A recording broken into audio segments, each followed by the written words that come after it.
Hello everybody. I would say good morning, good afternoon, depending what time I post this. But this is Andre Russell from the Smith Center for Community Advancement, and as you already know, I'm bringing to you spotlights on people that I think you need to know if you don't know them already. If you do know them, you should definitely support them. But if you don't, this is why you should support them. So I am happy to bring out people that I do know, and talk about what they're doing out here and why it's important for us to support, because we get that narrative about, wow, why don't we have this? We need more of that. And why ain't nobody doing something? They get reactionary on social media all day long. And I'm looking like, well, I know people that are doing that. Why don't you? So, in order to cut that argument, I'm going to spotlight as many people as I can that are doing this stuff so we can get our community more cohesive and unified about what we're supposed to be doing and why.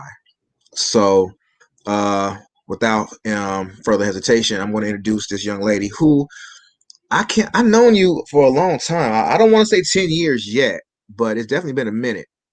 It's Yeah, definitely it's we're def close. it's, We're close. yeah, definitely been a long time. And we were co-workers at one point, and then we went, separate ways professionally, and we still stayed in the loop and contact with each other and supported each other. And so I see her doing good things out here, and I want to just highlight that. So I would like to say hello to Miss Sydnie Monegan. That's say last name right? Because I never said your last name before. I just always say Sydnie No, most people shy away from it, but it's Monegan, Sydnie Monegan. Monegan. Yeah. That's my second one. Okay, I'm so sorry. Thank you for that. I always say Sydnie. I like never say your last name. I know you, so But Monegan. So briefly tell us a little bit about yourself and your many hats. You have quite a few. Yeah, I've quite a few. Well, first, thank you for having me and thank you for doing this. This is an amazing initiative to, again, spread the word and spark unity and cohesiveness amongst our community. So thank you for doing this. Oh, thank you. Welcome. Yeah. So again, my name is Sydnie Monegan. I am a self-proclaimed community development specialist. Professionally, I work for Chicago State University. I am the director of the Women's Resource Center there. And so what that means is that I assist students with non-academic barriers.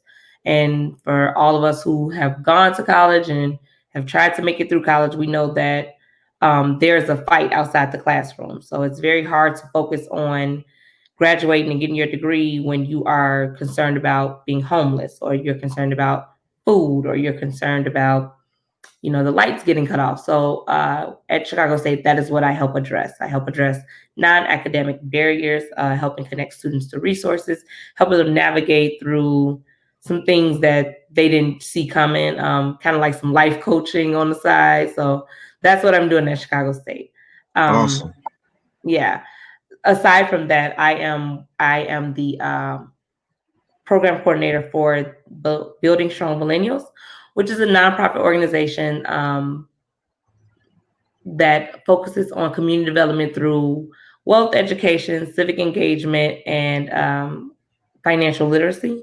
So we do a lot of workshops and community events surrounding, hey, let me teach you how to get your LLC, and hey, let me teach you your rights. So we had Know Your Rights events where when the what was Ava DuVernay's show? What was that series on the Central Park? Five Boys. Oh, When they I don't. see us. When they see us. Yes. So when they see us came out, we started we decided, hey, our community is very, vulnerable to the situation. Our boys can get picked up and locked in these interrogation rooms for hours. And because our community is uneducated about their rights, this could happen again and again, and it is happening again and again and again. So we're doing Know Your Rights events. We are doing, voter registration drives. We are doing community food drive, pop-up pantries. And so we're just doing a lot in our community to help each other. And so this is only our second year of it being incorporated. So we've only been doing it for 2 years, but we have an amazing amount of support. We are doing amazing things with our partners and with the community, and people seem to be very receptive to our initiative. And what's very special to me about Building Strong Millennials is that I know you've heard the narrative that millennials are just lazy and they are just not, they just sit back and on their Twitter and they don't do anything. And so we had to, we decided long ago, like, I don't know what millennials, but that's not us. That's not what we're doing. We are, no nonsense group. We are organized. We are smart. We are professional. Like, we are a bunch of professionals, community leaders, and entrepreneurs who are taking this community in this city by storm. And so, we're going to rewrite the story about what people see and what they hear about millennials. So that's why it's very important to me. I like that. I like what you said about changing the narrative. That's very important because in our community, there seems to be gaps, whether it's on age, whether it's via sex, male, female. And now with, millennials being the new up and coming group, there's this, different perspectives about them and whatever. I never really personally grabbed or latched on to the stereotype of anyone being lazy. Of anything, they're very opinionated. Very opinionated, strongly opinionated, and rightfully so. But I do know some very active, millennials, so I can never talk down upon anybody unless we're taking cracking jokes. But even still, that's not even serious. Right. I got a lot of respect for the young millennials like yourself that I do know and see out here. As far as the passion, what's going on currently, because I first came upon what you were doing based on what was happening with the post riot fallout. When you all were doing the cleanup efforts and everything. That's when I first, saw you and doing what you were doing, and paying attention and like, oh wow. And then I started, digging deep about what you were doing. Why is this in your words? Because I know my words, but in your words, why is this important for our community to latch onto and support? Building Strong Millennials? Just building strong. Well, not necessarily building strong millennials right now, but just doing what you're doing as far as like with the voter advocacy and community activism and giving back and supporting other ventures. So I think that it's important for several reasons. One, I think that we have got to accept the fact that the older generation has to pass the torch. This is the truth. You have to pass the torch. You have to be okay with the next generation taking on the fight. You have to be supportive of that. You should not want to still be 70, 80 years old, you shouldn't want to do this. You shouldn't want to be that. You should want to have left a legacy and have taught the generation behind you how to do this. So I think it's important for the community to get behind the younger generations trying to, take a stand and help as much as they can for that reason. I also think that it's extremely important for us to get behind everyone trying to make a stand and take a stand and make change. It's important for us to support it because there is not a lot of us doing it, right? So we have our community has transitioned a little bit. We are a little bit more selfish in a way where it's kind of like that has nothing to do with me. My house is good. I'm good. I teach my kids how to respond to the police. I teach my kids not to go out and riot. I teach my kids, and so we're very self-centered. Like that wouldn't happen to me until it happens to them, right? Mm-hmm. So, there's a reason for us to get behind each other so that there is a sense of family, of community that like, I'm not going to be in this fight by myself, right? Because I think that that's what happens a lot of times. Something does happen to your family or something happens in your community and you feel very much alone. You're like, well, who do I call? I don't even know. Do I call the alderman? Do I call who do I call? I don't even know what to do. And it's so that's more of the reason why it's important to get involved with community resources and community activists, because they are the ones that you call. They have the voices, they have the platforms, they have the resources, they have the know-how. How do I get organized? How do I start a drive? How do I get the resources I need? Something has happened to my child and I don't know how to get how to get in touch with a lawyer. Well, Building Strong Millennials can connect you to free legal aid, or we're going to connect you to this organization that takes on your case pro bono. this is why it's important, because I feel like we are always limiting ourselves with lack of knowledge because we don't know. So many things have happened to our community, to myself, and I'm like, I don't even know what to do about this. Like, if something happens right now, who would I call? And I think that Mm-hmm. that's why it's important for us to be a unit, us to come together and to lean on each other, because we cannot do this alone. And I think that that's what has been happening. We've been trying to do it alone, and we can't. I think what you just touched on was very important, and why I started to do this spotlight process with the Smith Center for Community Advancement. My focus is developing a virtual community center to give access to people, to individuals and organizations like yourselves that people need to know about. Like everything you just said is something that people should know. And even though you are getting the good support that you are now, it can be more, it can be bigger. So in our relationship, from my organization to yours, I see it as my purpose to promote you, to push you, to help people get to you so you can help others.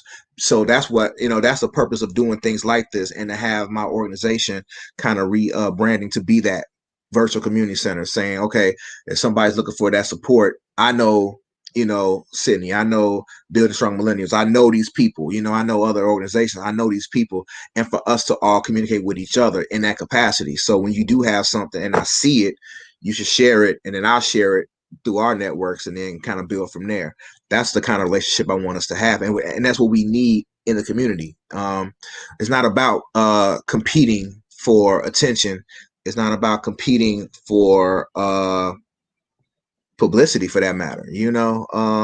So how do you, just quick question? How do you feel about the many different organizations out there? And because there's like about 10 Chicago business groups, on Facebook and everything like that. But how do you feel about just the many different, um, branches that we have, right now?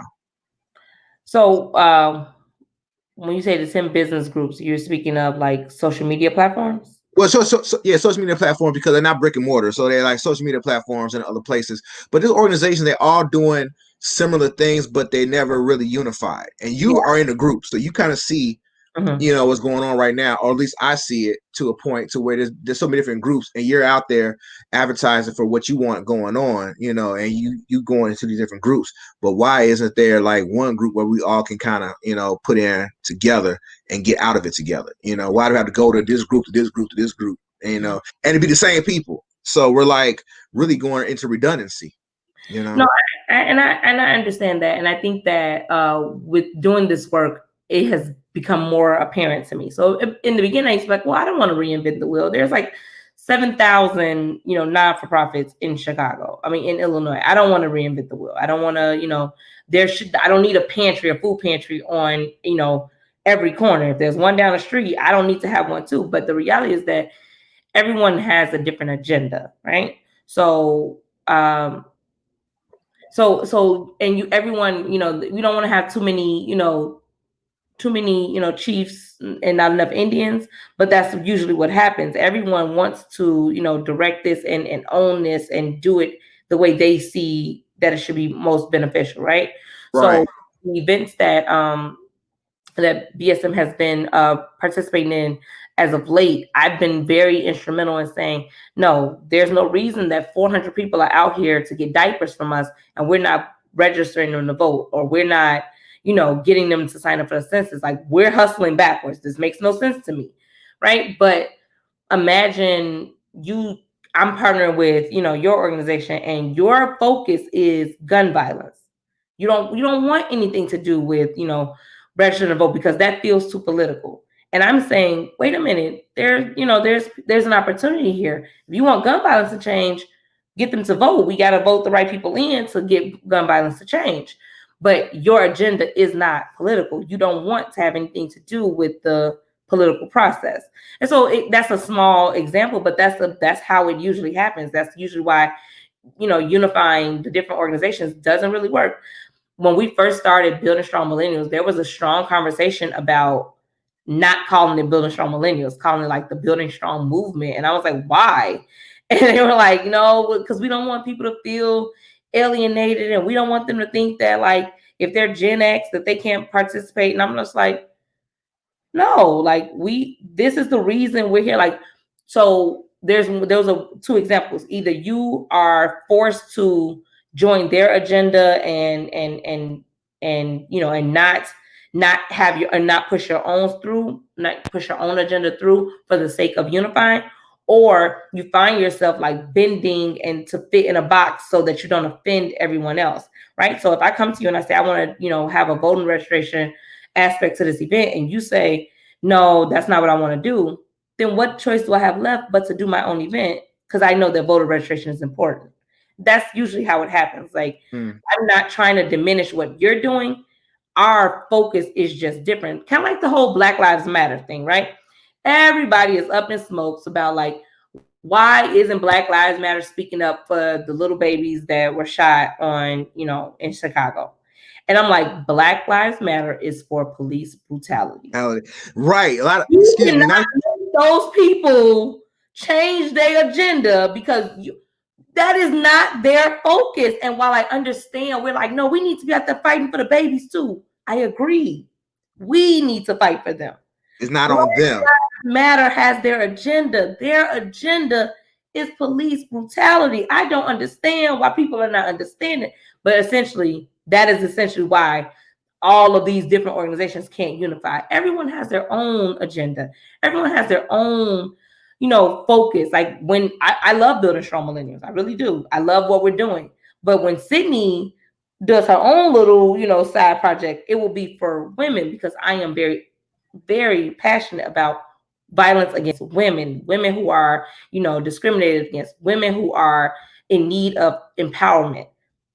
I can't make building strong millennials focus on just women. Sydnie wants to focus on just women, and I think that that's the problem with unifying all the organizations. So, long story short, that was so profound right there, what you just said, and a lot of the arguments about Black Lives Matter, and you see who's generating those conversations, because they're going off of the hashtag. And they want to use that as their argument piece, but it's like the hashtag started before the movement did. The hashtag is universal, has a whole lot of different, splinters of what it means to who and what and why. And then you want to take it as it's solely meaning this, and it can't, because if we're not a monolith, neither is that hashtag. Neither is what we do. We have to split and have our different, factions, but we're still under an umbrella of supporting and what it means. And you just hit it on the head. It's like, the actual organization itself focuses on one particular agenda, or even a few particular agendas. It doesn't mean they don't care. And that's another thing. Just because you advocate for this doesn't mean you don't care. It's that's your agenda. When somebody asks me about certain things, if I don't have a place in it, I can say whether or not I agree or disagree, but it doesn't mean that I don't care. It's just that's not my lane. Stay in your lane, and you do a lot better. Because that's how we fail. Our hands are in 15 different pots, and it's like, focus on what you're doing. Focus. And if I can partner with you and we can collab, that's great. But I am focused on this. Like, this is my focus. So yeah. Absolutely. So before we part, first of all, I want to thank you for this spotlight. We could do a whole session just on this alone, but the spotlight is definitely here to highlight you and everything. And I put the Facebook group on here, Building Strong Millennials. If someone was to reach out to you, how can they reach out to you, and what are some upcoming projects that you need to highlight? So we have our website is allbsm.com. So ALLBSM.com. That's our website. If you want to check out our, what we've been up to in the past, or what we got coming up to in the future, all that's on the website. Or you can, like and follow us on Instagram and Facebook. Say that again, please, right quick. I'm sorry, I'm gonna spell it out. ALLBSM.com. So allbsm.com. Okay. Yeah. And then if you want to, something a little bit more easy and accessible, we are on Facebook and Instagram at Building Strong Millennials. And so you can follow us and like us on Facebook or Instagram.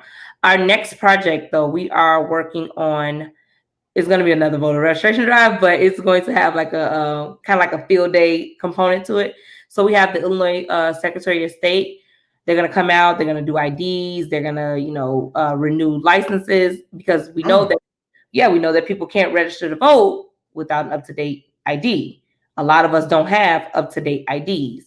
So we are going to, that's our event that's happening July 24th. It's a Friday, but July 24th from 10 to 2 p.m. And the details will be out. They'll be soon, but that is our next event, July 24th, 10 a.m. to 2 p.m. Don't ask me about the location yet, because we're still working on that part. Yeah, I saw it coming off the tip of your tongue. So no. Yeah. I listen and I hear. So I'm like, you put out the date. That's good enough. And then if they want to know, they have to come to your group, they have to come to your site. They need to come to you. There's only so much that you can feed somebody before they actually start, accepting it or pushing it away. So you're feeding enough. Okay. And so that's what we're preaching. We are going to give out some free IDs, and we're going to have a bouncy house for the kids, and we have some double dutch for the women, just to make this a nice day. But the point of it is to get an ID and have some people out there to get registered to vote, and some people out there to help you do the census. So that's the next event. All right. Well, thank you so much. We made it. We got a little bit. We made it. I am so happy to have this conversation. I'm definitely going to broadcast it and share and support it. We need to have more of this going on, and I'm so glad to have kept up with you over the years. You kept up with me, and and you're not annoyed by me messing with you, and vice versa. So I enjoyed this time, and I thank you so much for your efforts out here in the community. I think it's needed, it's necessary, and I just appreciate that. No, we appreciate you and what you're doing for the young boys. So I see that all the time. So thank you for that. Oh, thank you so much. I just, like I said, passion for it. It is what it is. I love it. It.